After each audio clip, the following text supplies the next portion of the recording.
Hi, I'm Rob from B&H, and in this video we're checking out digital multi-track recorders. Now these days many folks use a computer audio interface and digital audio workstation, or DAW software, to record and mix tracks. And certainly these setups have a lot to offer in terms of features and convenience, but there are some drawbacks. First, it can be a bit expensive. Between the computer, an audio interface, and software, costs can certainly add up. Also, the more components you have, the more stuff you have to carry around and set up, which can be inconvenient if you're just looking to get down an idea for a demo while you're on the road. Today's digital recorders have come a long way from the cassette-based Porta-Studios of yesteryear and offer a less costly, easy-to-use, all-in-one alternative. And nowadays they record at a popular and reliable SD card format for ultra portability and feature USB ports for computer data transfer. We've got 4 models today. They're packed with features and still very inexpensive, making them great holiday gifts.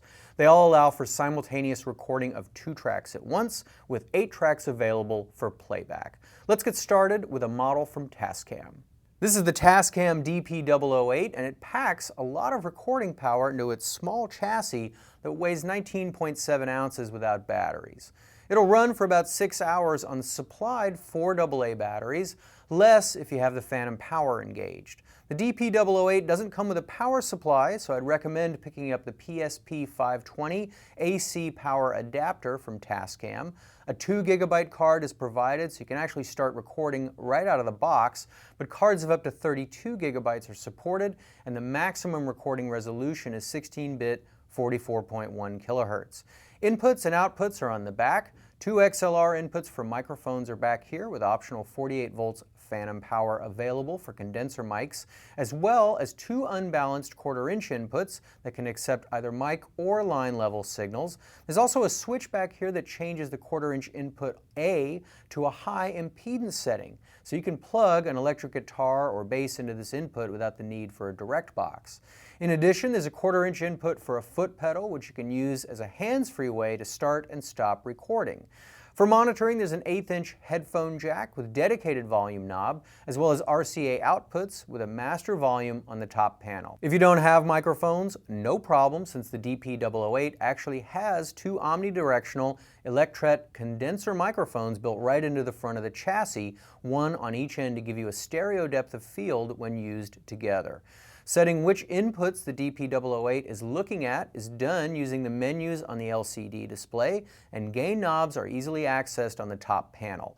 Also easy to get to on the top panel are the level controls, and meters for the inputs are displayed on the screen with an overload light right beside the gain knob. The top panel also has panning and reverb send knobs and a record ready button for each track. The built-in reverb has 6 different types available, including halls, rooms, and plates, with adjustable time and level parameters. The EQ button lets you adjust the 2-band EQ for each of the 8 playback tracks, while hitting both the EQ and reverb buttons turns the record button at the bottom into a mute button, which is pretty smart. In addition to the standard transport functions, the DP-008 allows you to return to 0 or the last recording position by a simple 2-button press, and you can also set up loops and auto punch in and out points so you can keep working on that tricky guitar part until you get it right. Internal editing functions are available, and when you're ready to complete your masterpiece, you can bounce down to a stereo mix internally, or if you need more than 8 tracks, you can bounce the mix down to 2 tracks and continue recording overdubs. An undo function, a tuner, a metronome, and a USB port for backup are included as well. So let's move on. A very similar unit also from Tascam is the DP-03. This is the largest and heaviest of today's lineup, weighing in at just under 4 pounds. That extra weight is largely due to the built-in CD burner, which is a convenient way to quickly burn audio CDs of your mixes or archive your data without having to use a computer. The larger size also makes using the DP-03 quite appealing ergonomically. I especially like the 45mm faders, and there's a master fader as well. The mute button toggles the track buttons from record ready to mutes, which is really handy. Dedicated buttons for the EQ, reverb, tuner, metronome, and CD burner pages make navigation quite easy on the DP-03, and the dedicated boost and cut knobs for the 2-band EQ are also a nice touch. Other than the CD burner, the basic feature set is quite similar to that of the DP-008. The A and B inputs can be accessed via XLR inputs with optional phantom power or quarter-inch inputs, and the A input can also be set to a high impedance mode so you can plug a guitar or bass in directly. Alternately, you can assign the inputs to record the two built-in mics on the front. Instead of a quarter-inch foot pedal input, the DP-03 has a 2.5mm input for the Tascam RC3F foot switch, a recommended accessory as it offers a variety of remote control operations, most significantly punching in and out of record. I should also point out that the DP-03 is the only model we're looking at today that won't run on batteries, but it does come with a power supply included. For our next one, we're going to switch from the largest model in today's group to the smallest, the Boss BR80 digital recorder. Designed specifically for guitar players, the BR80 is truly pocket size, losing most of the tactile functions we saw on the Tascams in favor of a more streamlined, menu-driven interface on a chassis that weighs only 5 ounces. Inputs and level controls are on the side, a stereo mini line in beside the quarter-inch unbalanced input that accommodates both mic and guitar impedances with a switch on the bottom. There is no XLR input with phantom power for condenser microphones, but there are 2 condenser mics built into the top panel, allowing for stereo recording. An 1/8-inch output with volume knob is on the opposite side for monitoring, beside the USB port and DC power adapter input. Neither a power adapter nor batteries are supplied, so the Boss PSA 120S adapter is a highly recommended accessory, or at least pick up 2 AA batteries. 1 or 2 track recording is done at rates of up to 16-bit, 44.1 kHz. Each of the 8 playback tracks also contains 8 V-tracks, or virtual tracks, so you can record multiple takes of a part and then choose the best one for the mix.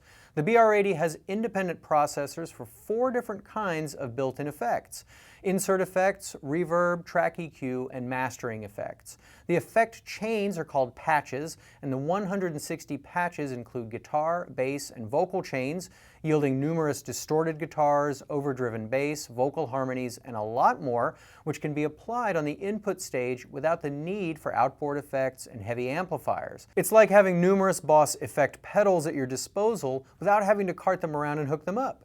So guitar players in particular will really appreciate this model. The BR80 has 3 basic modes: live recording, which uses the built-in mics for stereo recordings. It's great for getting down acoustic guitar and vocal ideas and recording your band's live demos and rehearsals. The second mode, E-band, is a performance mode where you play over backing tracks, either the built-in songs and rhythms or music you can import from your collection. Multi-track mode is where you can build up whole songs using multiple tracks, rhythms, and effects. The modes work together, so a song you tracked in live record mode can be the backing track in E-band mode, or a backing track you imported in E-band mode can be the basis for a piece in multi-track mode. There's a lot more to the BR80, but one important feature I'd like to mention is that it will function as a USB audio interface, allowing you to record and playback music directly from your Mac or PC's USB connection at rates of up to 24-bit, 44.1 kHz, and Sonar X1 LE software for the PC is included. The last model in the portable multi-track recorder holiday hit parade is the Zoom R8, and it can operate on batteries or AC, and 4 AA's and a power supply are included. The inputs are combo quarter-inch XLR on the back, and for monitoring, there are 2 quarter-inch outs and a quarter-inch headphone jack, each with their own volume knobs. Both inputs allow you to switch between their corresponding built-in mics on the front of the unit or mic line signals and feature gain controls. Input 1 also gives you a high impedance option when recording guitar or bass. There's a phantom power switch to supply power to condenser mics on the XLR inputs. The controls are for the usual suspects: a fader for each of the 8 tracks and the master, transport and function buttons, menu navigator, and data wheel. On top of these basic features, the R8 offers some really helpful built-in tools to help you create music. First up is the drum machine, which you can call up by hitting the rhythm button. You get 10 different drum kits and hundreds of patterns to choose from to get you in the groove. You can edit the patterns in step mode or play the velocity-sensitive drum pads. In addition to the drum machine, the R8 also offers 500 megabytes of built-in loops from Big Fish Audio for additional drum options using the built-in sampler. To sculpt and sweeten up your sounds, the R8 offers up some effect options. There are 2 effect sends. One is devoted to reverb, while the other gives you chorus and delay effects.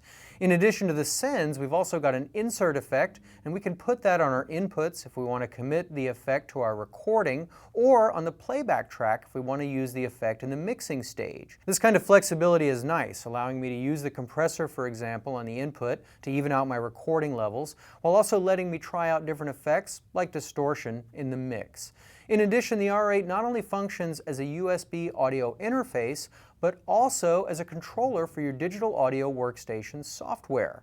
That means you can use its faders and transport controls for tactile, hands-on control of virtual functions in your DAW instead of always having to move a mouse around. So there's a look at 4 recorders that offer 8 tracks of playback and 2 tracks of recording simultaneously. These inexpensive, super portable, all-in-one recording solutions make great holiday gifts for musicians. I'm Rob from B&H, and thanks for watching. For more information, please visit us online, give us a call, or stop by our New York City Superstore. You can also connect with us on the web.